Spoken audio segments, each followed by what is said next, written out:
Okay, so I am going to show you how to become a fixer. So let's just say that you want to come on board as a fixer. All you have to do is just tap on become a fixer and connect with thousands of customers. To become a fixer and get a verified badge, we verify your identity just once. It takes less than 2 minutes. So you continue to verification, then you select what country you are from.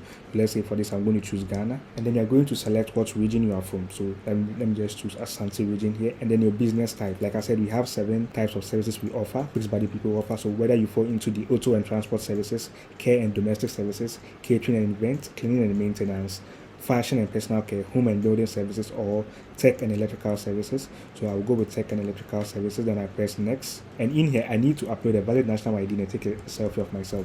Like I said, FixBuddy part is for making sure that every fixer you have is legit. And so in here, you need to upload a valid national ID and then you need to take a selfie of yourself. And then you will submit for verification. So after you've done this, our team would look at it and then verify it. And then when they verify you, you would receive the notification of becoming a fixer, and then you would get the ability to now post. And after you've become a fixer on FixBuddy, you can now post your content to reach more customers, and people will now be able to find you right here, just like that, tech and electrical services, and then you can start posting. I'll catch you in the next one.